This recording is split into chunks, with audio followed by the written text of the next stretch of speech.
Nikki Gatenby, welcome to Being Human. Thank you very much. So you are the Managing Director of Propellernet and a published author of Superengaged. Yes, very recent, so it's only 3 months that it's been out, but yes. It's, and now shortlisted for Business Book of the Year. That happened this week. Wednesday, yes. Wednesday, exciting.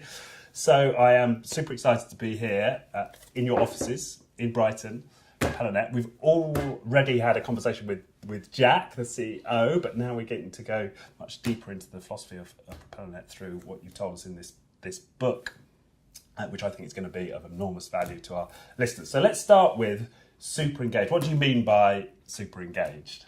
It's really interesting. There's a global issue of engagement at work. Only 30% of people globally in the workforce are engaged in what they do every day. That means 70% of people are turning up, probably not bringing their full selves to work, possibly hoping just not to get fired.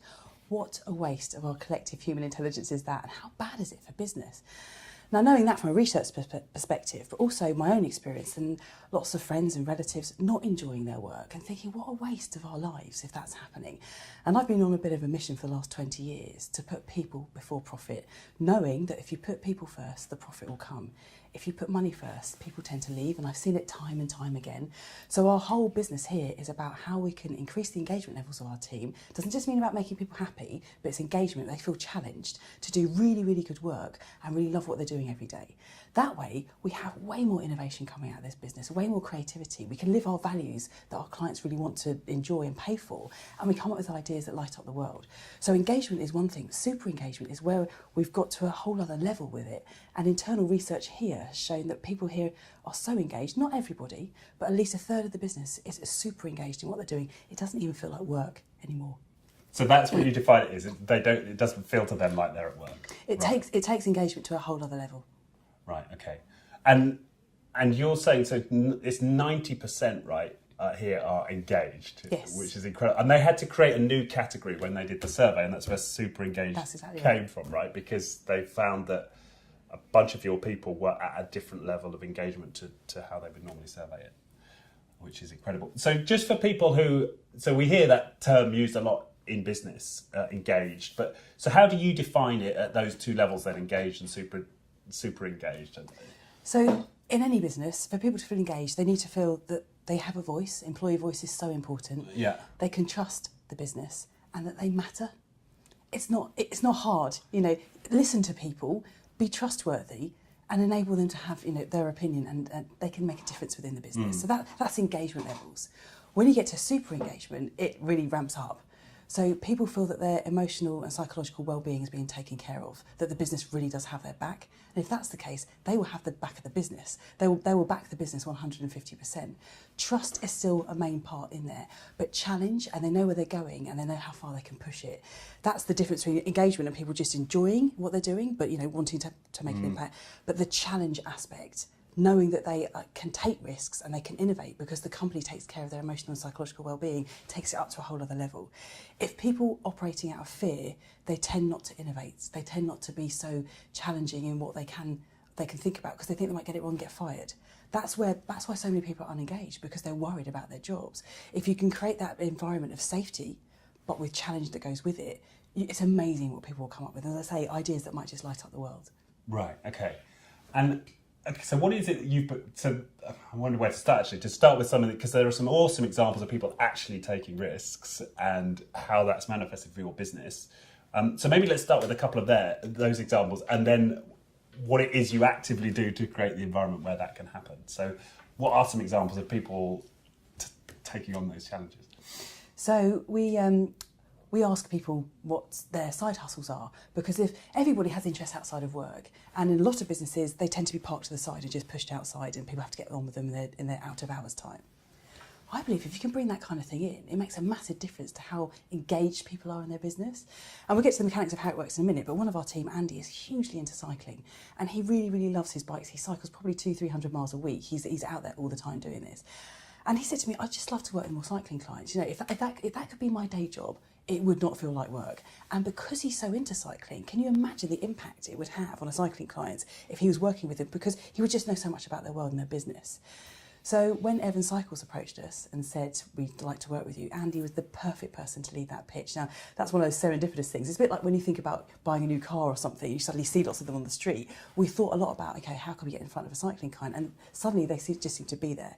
So the work we do with Evans is really quite purposeful. Obviously, it's about selling more bikes. Clearly, we're in marketing, it's about sales. But the way Evans go about it is they want to get more commuters out of their cars and onto bikes, because there's proven evidence to show that if you commute via cycling rather than car, you reduce your risk of a heart attack by 42%. Now that has a huge impact on both humans, individuals' well-being, but our country and the national health and the stress and strain we are all putting on our country because of our lifestyles.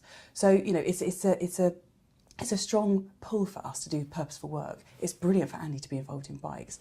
And Evans wanted us to help them with their e-bikes because there's a lot of confusion. Our business is based in search marketing. We can see what people are looking for online and understand how we can answer their queries. If you look at what people are looking for around e-bikes, there's so much confusion. How heavy are they? Do you need a licence? Do you need to charge them up? How much? And it's just, people are a little bit confused. And yes, they are expensive. So we decided to create a whole load of content around e-bikes, but we needed a hook to get people in to understand more about them. So you'll probably remember, as I do, the 1973 Sir Ridley Scott ad, the Hovis boy who cycled up Gold Hill delivering bread. Very famous ad in the UK. Yes, in the UK.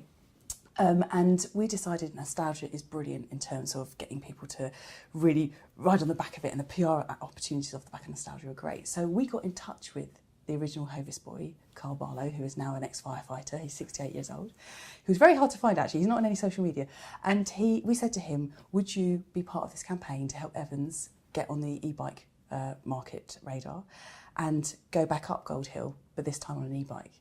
And brilliantly, he said yes, and Hovis got involved in the campaign too. So we went back and we reshot the Sir Ridley Scott ad. I mean, very different in terms of the way it actually turned out, but the music was very similar and all that kind of thing. So what and he made it to the top. And he made it, of course, he made it to the top. Yes, there was a video of him going right from the bottom to the top. But what that did was it really ignited the kind of passion of people in the UK around that nostalgia of the ad, and put Evans on their radar, and it increased their share of the e-bike market by 32%. But the biggest thing is we got in front of over 1 million people who then thought differently about their commute to work, and we've had a hell of a lot of people getting out of their cars and onto a bike and reducing the risk of heart attack. Wow. And part of that started with, how do we have Andy's job not feel like work? Yes. Something like that. Yes. There's loads of examples. I'll just give you a couple more. So Jim, who's one of our board directors, and this is going to happen at any level, he's really, really into property development, and he would be having to do that on the side and funding it himself. We have a great cash flow in the business. We're a successful business. So we were having money in the bank, which these days doesn't get much of a return. And Jim, very commercial guy, said, I'd like to take some of that cash flow, still have it in a relatively liquid form, but take it and buy a house with it, use it for a mortgage, and change that house into starter homes, so knock it into flats. We need starter homes in Brighton. We don't need £2 million houses, we need starter homes. So knowing that's what Jim wanted to do, and the fact that we could sell those properties at profit, so money goes back into the bottom line, brilliant. But we also know lots of people here want to get onto the property ladder. And if you try and buy a starter home in Brighton, you are 15 deep in a queue of people, probably 5 ahead of you, come from London with cash in their back pockets. It's really competitive. So in a company meeting about 3 years ago, we said to the team, we're going to buy this house and make it into starter homes. Would anybody like to buy one? And you should have seen the reaction in the room. So Jim's dream is coming true. He can get into property development. Agency teams' dreams are coming true because they can get onto the property ladder, and we make a profit. Clearly we sold them at market value, but we just took the heat out of the market. So it's a very different way of looking at how you grow your business. It's not just more of the same, but putting people's passion in there means it's actually helping them live their life to a fuller degree, and your business grows in a different way than you ever thought was imaginable. And the final one I'll share is Sophie is our audience strategy director, and she really wanted to go on safari. It's something she's wanted to do forever, but it's quite expensive going on safari. Wild Dog Safaris called us up and said that they needed some help with their marketing, but they didn't have enough money to pay us. They're based in Namibia, and the exchange rate between the pound and the Namibian currency is ridiculous. So it was Jack, actually, our CEO, his dreamball radar went off, and he said, actually, let's look at this differently. So Sophie took her sabbatical out in Namibia for 6 weeks with Wild Dog Safaris, and she came back with a business plan. We now do their marketing for them. We're learning a lot about ecotourism, which helps us in our business to get new business, and they are paying us in free safaris. So this isn't a commercial contract, it's a social contract. And you can imagine the feeling in this team of the great work they're doing for an ecotourism client, which we wouldn't normally be able to do if we only looked through a commercial lens, and the impact it's having in Namibia on that country, that team, and the people within it, but also the people's experiences here. Right. Okay. So there's all three of those examples are individuals have got a passion, they've got a dream, and you're asking the question, how can we make this work for the agency? Right. Not how can we give you some free time to do it, or how can we give you a bonus to go do that thing. Yes. You integrate it into the mission of the business. And that seems to me what one of the differences here is, that it's not like you're trying to enable people to have great experiences outside. It's like, how do they have them inside? That's the ultimate, absolutely. One of our designers, Corinne, she has a website she runs with her husband called 9by9, where they're trying to support local artists who don't have much exposure or time to build a website with selling their art. And 9by9 is beautiful. Corinne is a brilliant curator of art, and it's just 9 different visuals every single month of 9 different new artists.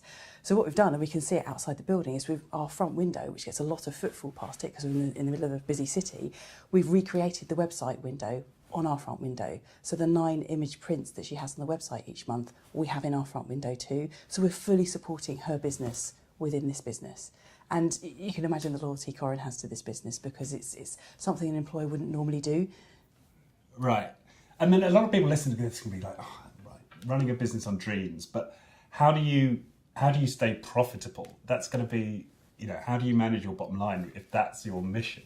Well, there's no doubt about it. We are a marketing agency, we work with marketing clients, and people have to be really, really good at their jobs. But if you can see that by bringing their side hustles into the business, they're going to be more focused on the business, they're going to work like fury on the clients they've got, because they want to maintain this ability to work on the other thing too. And if the two happen to collide like they do with Andy, you've kind of got the perfect match. Right. And yes, we are a commercial business, but also the other metrics that we enjoy. 98% of our team would recommend working here to others, and they actively do. You can imagine the cost that saves us on recruitment.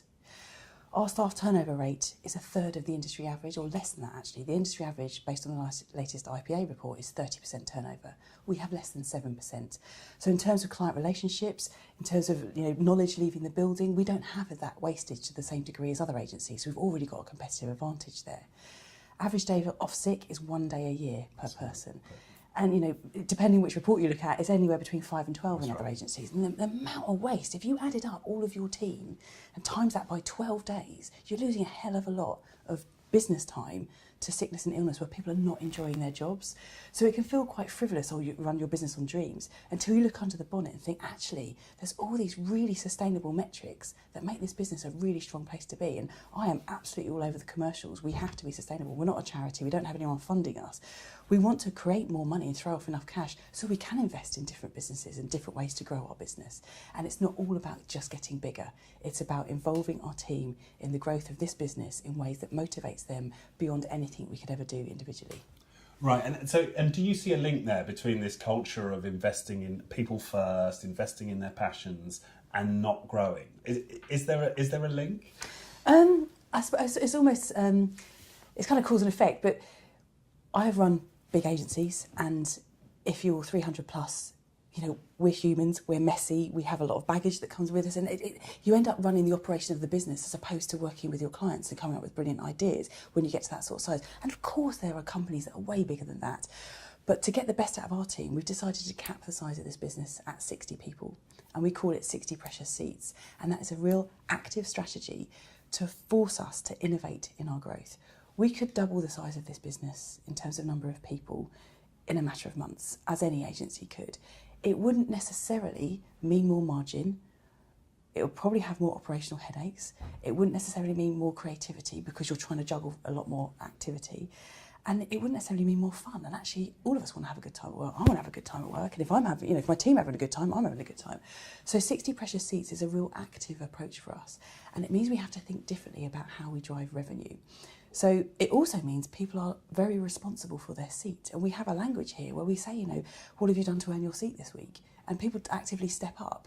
That can feel like quite a heavy challenge if you're not used to it. But that's what I mean by engagement and super engagement is it's okay to be challenged like that because each of us knows we need to earn our seat. And someone was quite within their rights to ask me the same thing too. So there's this level of responsibility that goes up a gear when you think very carefully about every single seat you have in the business. It also means if someone does decide to leave, and that's fine, it's not a job for life, people can move on and we're very happy for them. We don't necessarily replace like for like. We think strategically about how do we want this business to look going forward? What shape do we want? We don't necessarily just get another person, a PR person or the technical SEO. We think, where is this business going and what could the future look like? So it's a very deliberate strategy to make us think. And one of the best things that ever happened was when we looked at revenue per person, in an agency it tends to be between 90 and £120,000 revenue per person. We wanted to look at a way to double that. Now, if you're just selling people's time, you can't make them work twice as many hours. That's not very fair on them. They won't like it very much and they'll leave. And you'll end up with knackered people that don't do great work for clients. So that's not very good for clients either. You could double your day rate. Clients don't like that very much either. So you've got to think creatively about how you're going to make more money.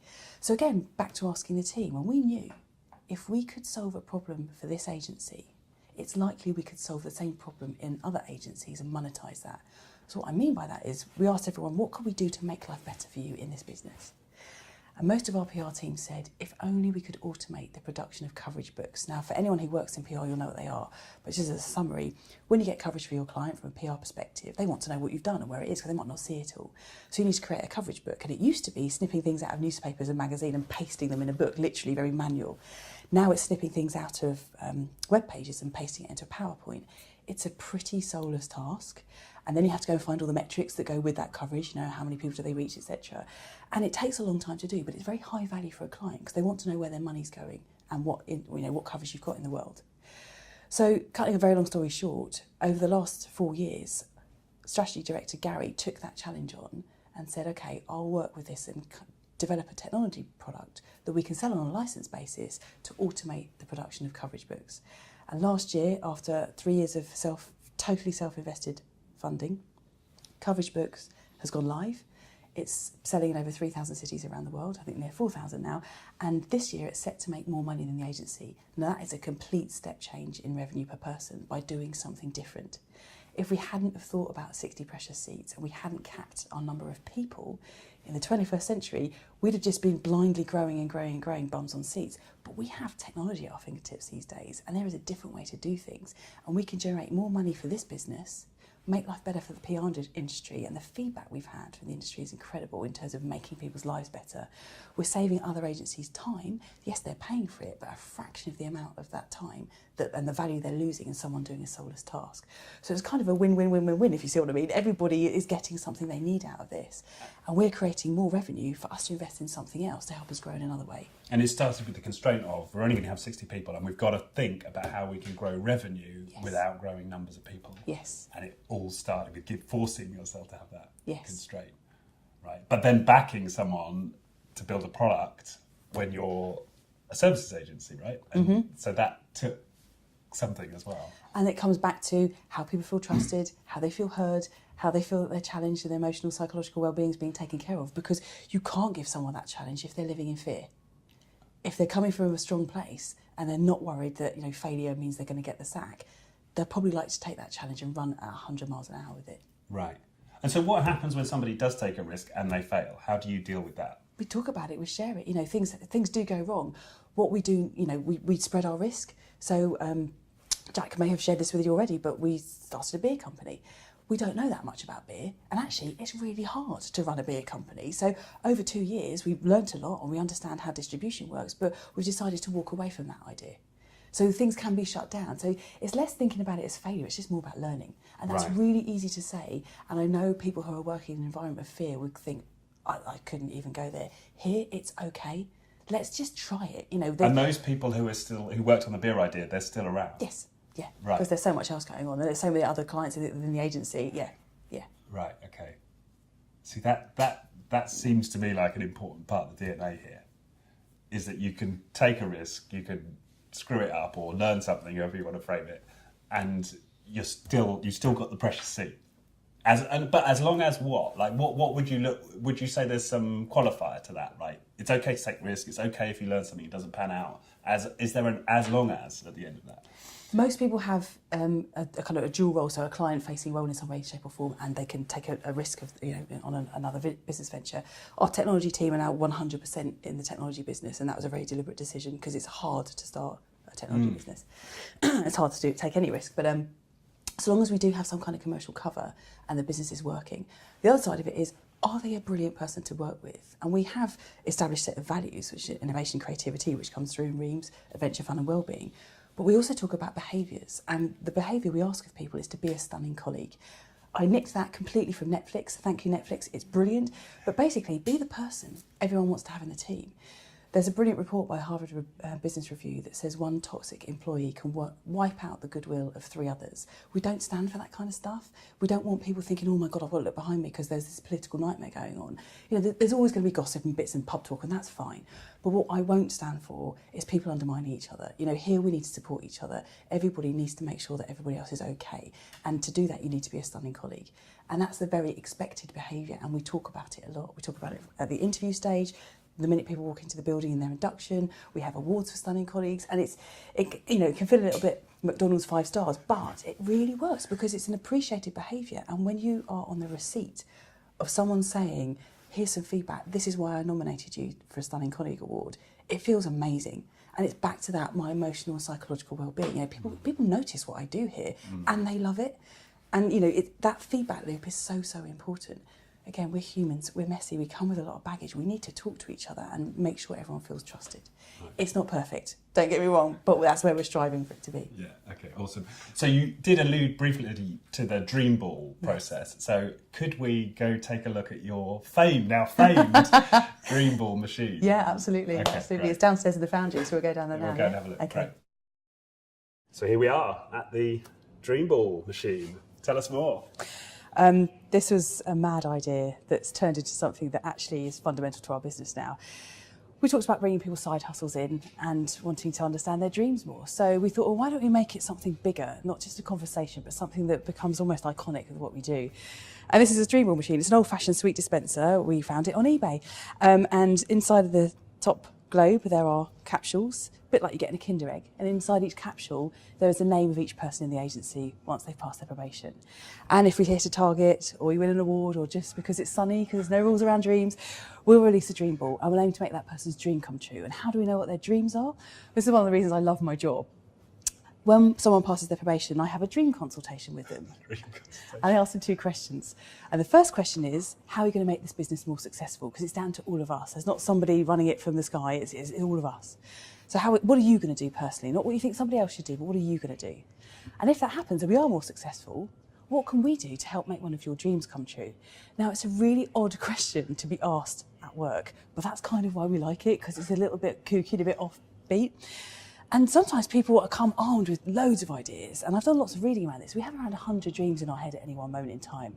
Places we want to go, people we want to meet, things we want to achieve, things we want to see. And it's amazing how much we just put them to the side. We don't actually embrace them every day in terms of what we're thinking about. So if you can start talking about those dreams, they start to materialise and come true. Now, when we first released a dream ball, it's because we had been nominated one of the best places to work in the UK, and we had then got the announcement that we won the best place to work in the UK. So we released 2 dream balls, and Steve and Jim went off to the World Cup in Rio. Now, that's obviously quite a big dream, and we made it possible in terms of giving them some time off and giving them a bit of money to go there. But, we work with travel clients. We've got a great deal on the flights, and we've got people with connections to get tickets. So it's about how we can make the dream as big as possible. And lots of people have had dreams that are quite personal to them. So somebody wanted to spend a month living in Italy, and it was Hannah. Her dream ball came out, and she was 7 months pregnant at the time, and I was really scared because she got so excited. Oh my God, she's going to have the baby in the room. But it was here. She was actually sitting on the sofa here, and her dream ball came out, and she said, on my maternity, my husband and I are going to take the same time off and have some time out. We'd love to go and spend a month in Italy. So we've got clients, one of them is Trusted House Sitters, who have trusted house sits going on in Italy. We can help make that kind of thing happen. And they spent a month in a beautiful place out in Italy, and all their family can spend time with them. So that's a very personal dream. But other people's dreams, as we've been discussing before, can have a direct impact on this business. So it's not all about waiting for your dream ball to drop. if your dream can become part of the business plan, it may either be in here or it could happen anyway. And that's what we mean about it being fundamental to the way that the business runs. And what I think is different about it is you're saying, how can we as a company have your dream happen, not just here's some money for a great job or just sort of So it's back to the engagement point. This absolutely serves the engagement, isn't it? Because you're helping each other to fulfill your dreams. You're seeing your colleague next door having a dream fulfilled. It's just, it is a we talked earlier just off camera, it's a fundamentally different way of thinking about business, isn't it? And you spoke about how some people can find that tricky, right? Yes, because a lot of people just assume that it needs a lot of money to fund, and it doesn't. Money helps, but it needs time and attention. So some of the dreams people have had, one of our team wanted to stand on the stage at a West End show. One of my best mates is a stage producer in one of the West End shows. That was so easy. And this person could not believe that she was standing on stage at a West End show. Somebody else wanted me to help them find their dad. Now that's priceless. You can't throw money at that kind of thing. And we had a very in-depth conversation about whether that was the right thing to do and what if his dad didn't want to be found. But he did, and we did it, and it was amazing. And that's the kind of thing that doesn't need money, it needs time and attention. So you're right, it's about the business philosophy. It's about people knowing their psychological well-being is being taken care of, they trust us, and they have a voice. It brings all of those things together. And it can feel like we're talking about non-client work a lot. In some cases we are, but my God, it impacts the client work that people do because of how they're feeling about the business. Can you imagine the loyalty it engenders in people when this kind of conversation goes on? And I was quite touched about that story about your colleague finding their father. And I was touched numerous times through this book. In fact, I cried at one point, and my partner was like, "I can't believe it! You're crying at a business book, you weirdo! What's wrong with you?" But there's just this. I suppose what it reflects is the emotional quality of the conversations here. You're prepared to have, it seems to me, deeper conversations about who people are and what they aspire to than your average business. Yeah, and it's not comfortable for everybody, and that's fine. We're not the right place for everybody on the planet. But we assess that pretty quickly, and in interview scenarios, we do values-based recruitment, and we ask people, talk to us about your innovations, what are you interested in terms of innovation, show us your sense of creativity, tell us about the adventures you go on, are you fun to work with, do you take care of your well-being? And if I can see the lights of people's eyes really sparkle at that moment, I know we're going to connect. And I know a dream consultation won't seem too weird to them. Other people are a bit like, what on earth are you talking about? I don't really want to go there. And that's fine. Let's work out early if we're not right for each other. But when it really clicks and it's brilliant. And people here have been able to create startups for other businesses whilst they're in a full-time job, which is amazing. And we all benefit from that. So our property business is one of those other businesses. We've started an entertainment brand, which is a whole other conversation. We've got the technology businesses, we've got the safari business, and it's just a wonderful way of looking at growth in a way that doesn't destroy. And actually, it's almost like scorched earth policy sometimes, growth. We live in a world where growth seems to be at the expense of everything else. It's like, we don't need to do that. There's a brilliant book called Throwing Rocks at the Google Bus by Douglas Rushkoff. I don't know if you've read it. And he talks about the fact that, in our environment, plants grow, forests grow, jungles grow, but they sometimes get to a point where they stop.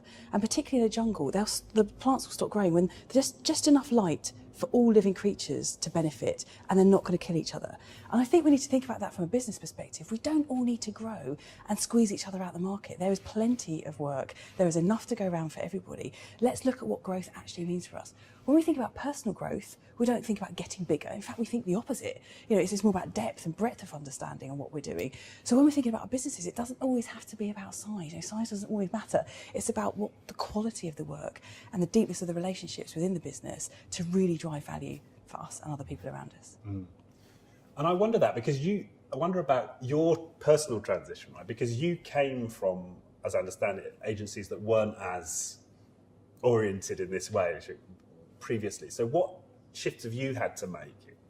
Well, I learned so much in previous agencies. I wouldn't have changed a thing. But I was also working 90-hour weeks. I hit burnout. One of my friends who was a client actually had a heart attack under the age of 40. And that kind of thing made me sit up and think, this is not right.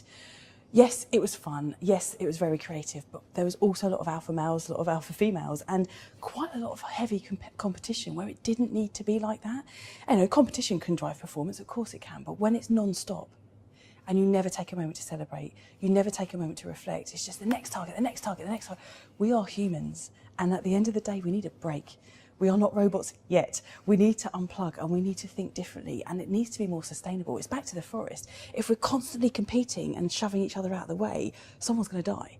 And that has happened in business. Oh my God, there's a term in Japan, and you may well have heard of it, where people are so stressed at work that they are dying at their desks. And they've now got a word for it because it's so commonplace. It's karoshi. There's a word for people dying at work. What the hell is that all about? Now, we don't want to be anywhere near karoshi. My other favourite, well, that's not a favourite word, but a favourite word of mine is, and the Dutch pronunciation will be challenging for me, but it's arbeidsgläder.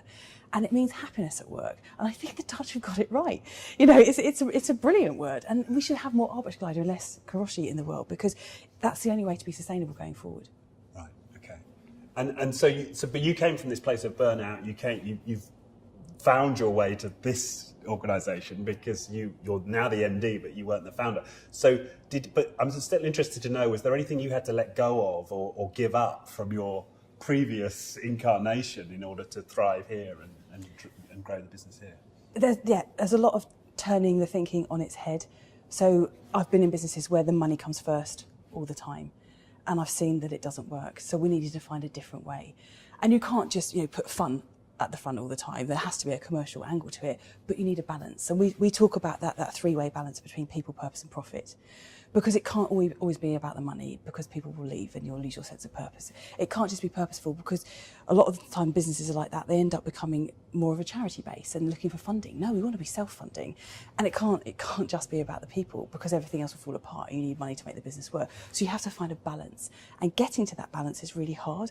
I've been used to 90-hour weeks. I still don't work a 37.5-hour week. I don't think I ever will. One, because I love the business I'm in, but it's almost like army training. It's like drilled into you that you work that hard, and it's not sustainable. So that I've had to change the way I work. A lot of people who come from different businesses and different agencies have to rewire their thinking too. And it's almost just relax a little bit to achieve a lot more. So one of the things we do here is we offer people time for training and development. Now, a lot of businesses will say that, but we actually stick to our guns with it. And people get 12 days a year, a day a month, to go and propel themselves forward. And it's completely up to them what they do with that day. I'm not too worried about what they do, but what I want to know is the impact it has back in this business. So back to personal challenge and personal responsibility. Here's the time, we're going to enable you to do this, but what are you actually going to bring back to that business? And some people spend the whole year actually planning, or don't spend the whole year, they actually plan out that time to work out what they're going to do with those 12 days, to reach a big goal at the end of the year, to have a sense of achievement. And people use those days differently, and it's a lovely way of people seeing they're in charge of their own career and they can develop in the way that they see fit. Right. And I noticed in the book you said that, what was it, so 143 of these Propel days had been taken out of 600? Yes. And so where is that now? That's so interesting, because yes, we had 600 Propel days available across the agency, and there was an issue with people taking them, and we were trying to work out why. So this feels like a really good benefit. You've got a day a month to go do something you want to go and do. And a lot of the time it was people, I don't know what to do with that day, because self-directed learning takes a lot more time and attention. You have to think about it yourself. I don't feel that I should be taking that day. I should be working. Well, actually, my perspective is, if we've hired you and you've come charged up with your batteries fully charged, we need to keep them charged up. So how are you going to make that happen? Some people are just like, I actually want to do the client work, so I haven't got a thing that I want to do to learn right now. But it's really important that we keep our learning going. So we had a very open conversation about what we can do to keep that Propel Day level up. And our goal is for over 50% of them to be used. So it's kind of quite a heavy push, and we talk about them in our company meetings. So this is what this person's done with their Propel Day, this is what this person's done with their Propel Day, this is the impact back to the business. So others can get some inspiration. So one, to know it's okay, two, to work out, oh, okay, I may be able to do that, and three, create their own path. Right, but isn't that fascinating that the challenge you have is people actually taking yes. it, right? And so that may be one area where you're still working on in terms of the culture. Is there any other places you're still looking to develop and push the envelope? Feedback is so important, and everyone here knows each other really quite well. We're all good colleagues. There's various different friendship groups, and actually constructive feedback can be really hard to give if you work in that kind of environment. We have to be much more ballsy at helping each other get better. I am really good with feedback. I would rather feel like an idiot inside the agency than be out with a client and look like an idiot outside of the agency. So I'd rather someone tell me if something was wrong. But sometimes because we have such a positive environment, it's hard for others to do that. So that's something we're really working on, because the last thing you want is people not to know what's wrong because they don't stand a chance to correct it. The minute someone can say, oh, this isn't working because, with no judgment, just observation, we all have a chance to do something different. And if we could embrace constructive feedback better, I think we go to another level. And I've read that before. I mean, I know you mentioned in the book, the Frederick Laloux book, right? Yes. Reinventing Organisations. He talks about one of those transitions to the teal or to these higher states is where you move away from that idea of the loving family into something that's a little bit more edgy, perhaps, or at least that was my reading of it, where you're more confident to, for example, give challenging feedback. I mean, we're not an amorphous mass. We are not all the same people. We don't all have the same experience. If you're new to your job and your role, it can feel very different being here because you haven't experienced business before. If you've worked for 15 years in a London agency that's really, really quite hardcore, this feels incredibly different in terms of the way that we operate and how things are impacted and how things change. So you can't have one rule applying to absolutely everyone because everyone's at a different end of the experience spectrum. Right. Okay, final question I like to ask most of my guests is, for you, Nikki, what does it mean to be human? Wow. I think it means that you can live your best life, having the most positive impact on those around you and creating as much value in your sphere of influence as you possibly can, no matter how big or small that sphere of influence is. Because at the end of the day, it's all about your connections and your personal emotions with other people. And that's what we need to bring more into business. Beautiful. Okay, well, thank you very much. And for people who want to learn more about this philosophy, it's Superengaged on Amazon. Yes. And the agency, sorry, go on. There's a Superengaged website where there's a whole load of tools, there's some videos, there's a whole load of resources to use to look at your own engagement levels within your business, where you are now, where you could go. And then there's the PropellerNet website as well, which is propellernet.co.uk. Awesome. Thank you so much for your time. You're very welcome. Brilliant. Thank you. Thanks.